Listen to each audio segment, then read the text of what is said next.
Todo nuestro contenido está disponible en nuestro canal de YouTube, Luna TV, Canal 53.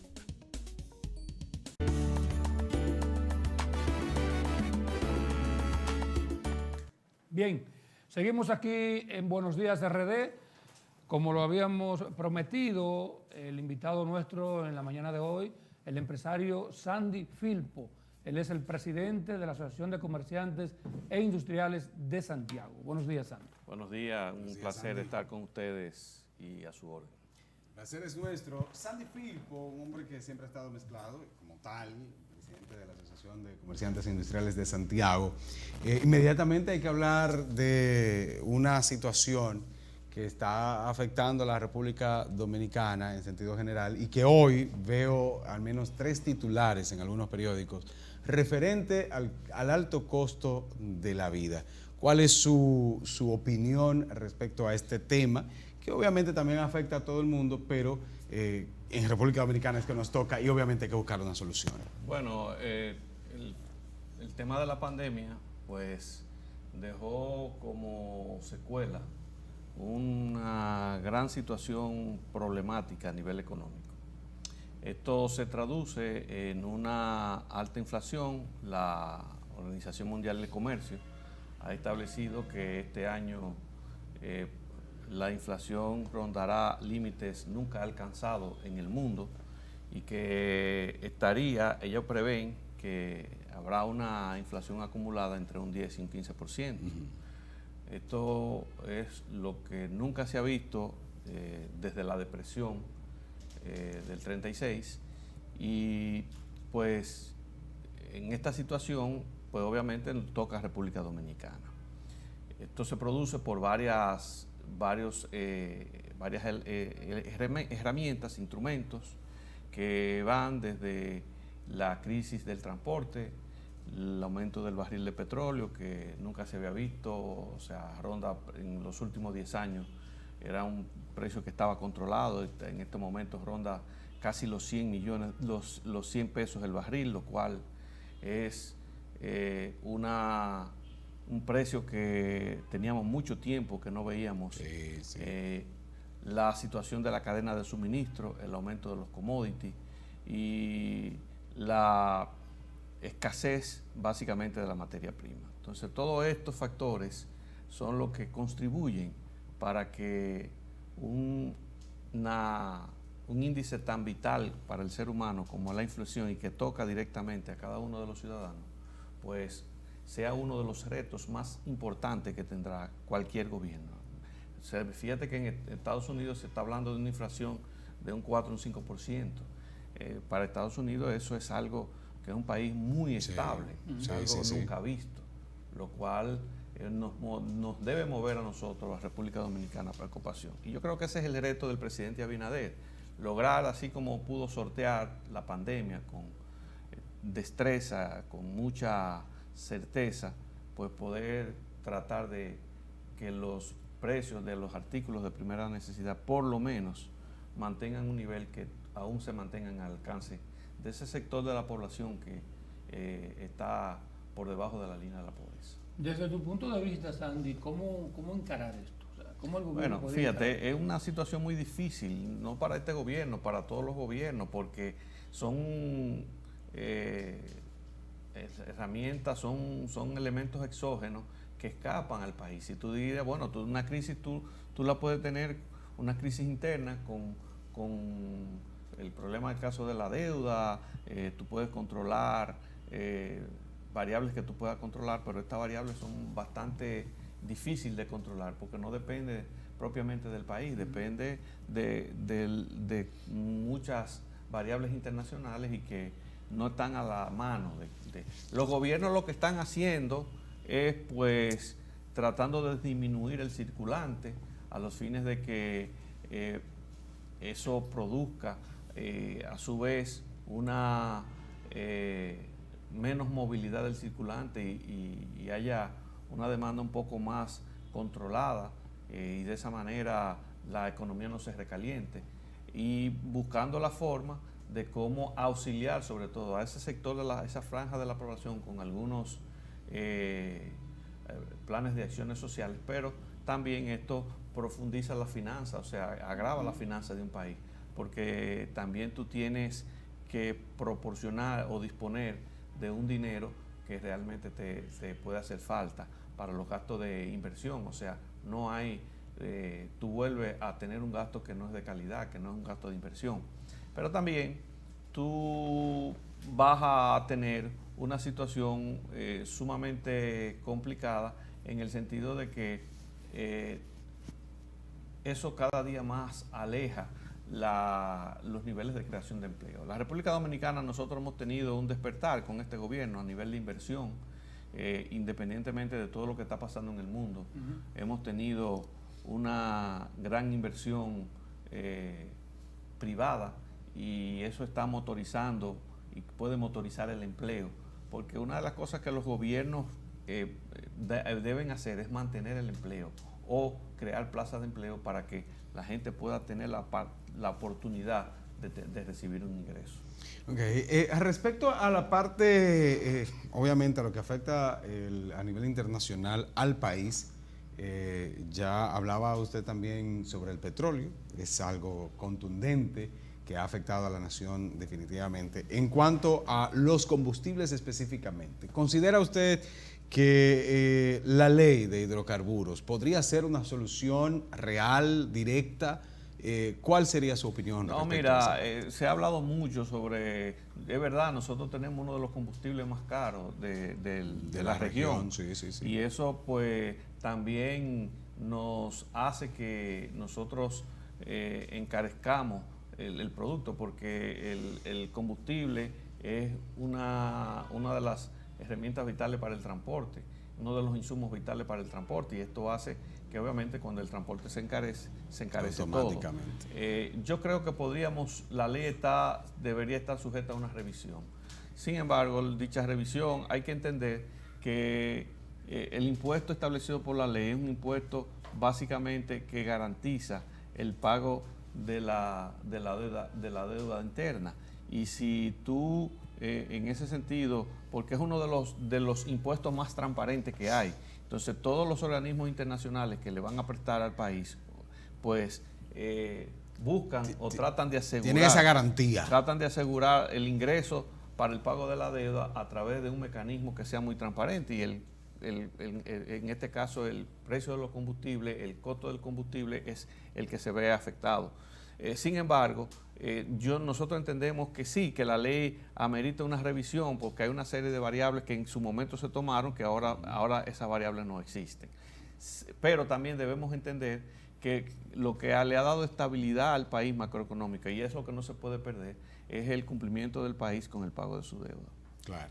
Sandy, uno de los reclamos del sector empresarial, industrial, siempre ha sido mantener en el país la seguridad jurídica, mantener la seguridad ciudadana y todo eso. Ahora con la reforma a la policía, también con un ministerio público, si se quiere, entre comillas, independiente y todo eso, ¿cómo tú ves la marcha en el país en ese sentido? Mira, una de las cosas que buscan los inversionistas cuando van a invertir en un país es básicamente el nivel de estabilidad macroeconómica, las condiciones del país en términos desde el punto de vista social y la seguridad jurídica. Sin esas tres herramientas no hay inversión, no atraemos inversión. Y nuestro presupuesto contempla todos los años una gran partida por parte de la inversión privada, o sea, inversiones que se van a hacer en el país.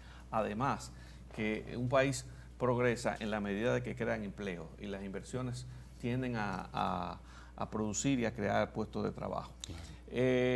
Yo creo que el mismo hecho de que prácticamente en plena pandemia, en una post-pandemia que ha golpeado quizás más duro que la misma pandemia a muchos sectores, pues ese mismo hecho ha producido el que muchas inversiones, la transparencia del país y del gobierno, que es una de las cosas que se le puede...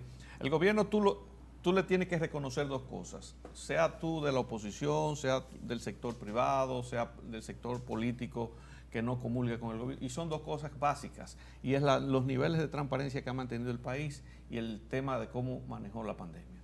Nosotros estuvimos hablando, en el caso de la pandemia, con el presidente Vinicio Cerezo y me dijo, ustedes han manejado la pandemia, el gobierno ha manejado la pandemia de manera magistral. Mira, nosotros en Guatemala tenemos el dinero en los bancos, tenemos el dinero, disponemos del dinero y hoy no tenemos vacuna.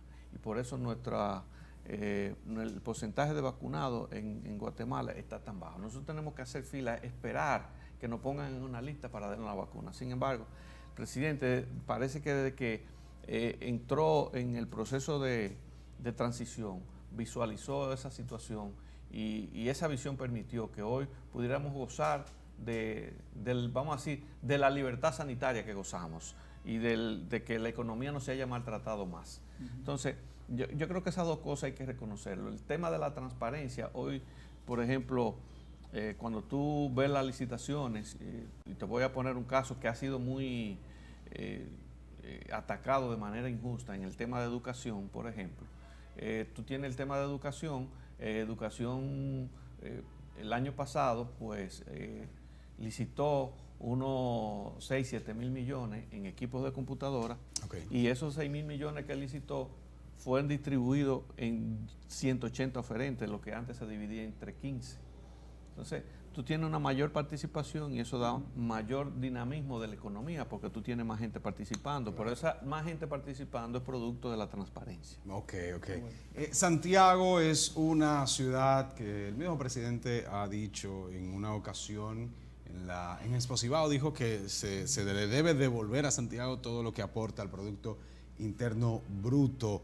¿Cuáles son las peticiones o exigencias, solicitudes que le está haciendo el sector empresarial, industrial de la ciudad de Santiago al gobierno y en sentido general a corto o al mediano o largo plazo? Mira, nosotros nunca hemos dicho que se nos devuelva lo que nosotros aportamos al Producto Interno Bruto, que está entre un 13 y un 17%. Nosotros siempre hemos dicho, porque entendemos que los presupuestos tienen una visión solidaria, es decir, los que más aportan ayudan a esas zonas que menos aportan. Debe ser un Pero sí nosotros entendemos que no debía ser un 3%, un 2%, que era lo que se nos estaba asignando del presupuesto.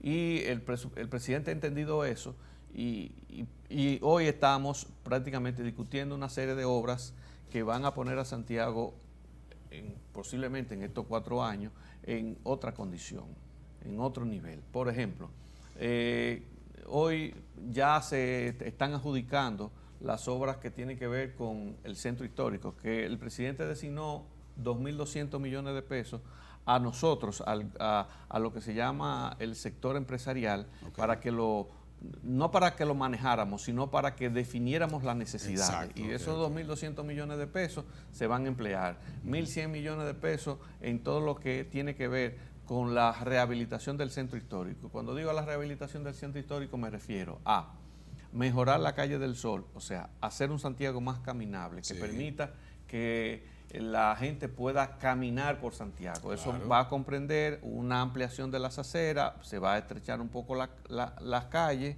y se van a soterrar los cables en las intersecciones. Y se va a remozar toda esa parte del centro histórico que tiene que ver desde la General López hasta la Luperón. Entonces todo eso conlleva un presupuesto importante. El tema del Centro de la Cultura se le va a invertir unos 80 millones de pesos, Casa de Arte se va a comprar, se le va a regalar a los artistas y se va a modificar y el Boulevard de la Benito Monción se va a mejorar. Entonces tenemos una disposición del presidente que nos comunicó y era ver qué se podía hacer con el Hotel Mercedes como ícono nos autorizó a que nos acercáramos a los propietarios para ver qué posición en conjunta se podía hacer para mejorar esta parte de la ciudad. Y otros 1.100 millones de pesos que se van a invertir en el saneamiento de la cañada de Gurabo. Nosotros tenemos una alta preocupación por la contaminación del río Yaque. En el río Yaque convergen todas las cañadas de Santiago y todas esas aguas negras se van. Entonces hemos hecho un plan conjuntamente con Corazán que debo decir que ha puesto una gran disposición y nosotros felicitamos la dirección de Corazán por eso, porque han creado una serie de proyectos y una serie de licitaciones que permitirán que mejore todo lo que tiene que ver con la purificación del agua. Y en ese sentido, y la purificación de las aguas y el saneamiento del río. Y en ese sentido es el proceso de la cañada de Gurabo, que empezará un saneamiento con una planta de tratamiento en Gurabo. Esa cañada será saneada y sobre todo hay un tema de dignificación del ser humano, que es en lo que se llama el hoyo de Baitola. Se va a sacar toda esa gente de ahí, se van a construir 2.000 viviendas que se van a hacer, y se va a toda esa zona se va a arborizar y se va a hacer un gran parque para que la gente obviamente no vuelva otra vez y se mude en esa zona. Entonces, ya nos queda pendiente el colector 20, que es el colector que viene que eso se lleva unos 20 millones de dólares, todo ese saneamiento. El presidente prometió irlo haciendo en parte a lo largo de estos 2 años que le quedan, irlo poniendo en el presupuesto, y nos dio una respuesta en una reunión que sostuvimos en la casa de Fernando Capellán, era que de este presupuesto al gobierno le sobraba un dinero, del presupuesto que terminó el 2020, le sobraba un dinero, y que de ese dinero habían separado 1.000 millones de pesos para Santiago, para que sean invertidos. Eso es aparte de lo que es la obra que tiene que ver con el tránsito, que son obras que están marcadas dentro de la alianza pública-privada, que es el teleférico, que es el monorriel. Y hay un tema que tenemos que tratar en el centro histórico, que no le hemos podido buscar una solución, que es al parqueo. Sí, es un problema grave. Bueno, pues hay esperanzas entonces. Sandy, finalmente, lo que hablabas del Hotel Mercedes, ¿pudiera ser un acuerdo de alianza público-privada? Sí. Lo que pasa es que tiene que generarse un acercamiento entre los dueños. Acuérdate que eso es de carácter privado. Claro. No es, y eso quizás lo pone un poco más difícil, porque ahí entonces hay que entrar todo un proceso de negociación. Pero yo creo que ya para finales del año que viene, principio del año que viene, o mediados del año que viene, Santiago estará en otra condición desde el punto de vista de lo que es su centro histórico, y desde el punto de vista de lo que es el saneamiento del río Yaque también. Mucha gente no le da importancia a eso, al saneamiento del río Yaque, porque no lo ve. No se ve. Sin embargo, eso tiene una vital importancia. Claro que sí. Sandy Filpo, presidente de la Asociación de Comerciantes e Industriales de Santiago. Gracias por estar con nosotros, Sandy. Siempre a la orden de ustedes, y humildemente lo que podamos servir. Muy buenos aportes. Claro que sí, Sandy, muy buenos aportes. Claro, para el conocimiento de todos. Para edificar a la población. Claro. Señores, gracias. Mañana será otro día aquí en Luna TV, Canal 53, en Buenos Días RD. Se nos quedan muchos temas. Sí, claro Sí, que sí. definitivamente. Tenemos que hacer otra visita. Muchísimas gracias. Sigue en sintonía con Luna TV, Canal 53. Nos vemos mañana. Todo nuestro contenido está disponible en nuestro canal de YouTube. Luna TV, Canal 53.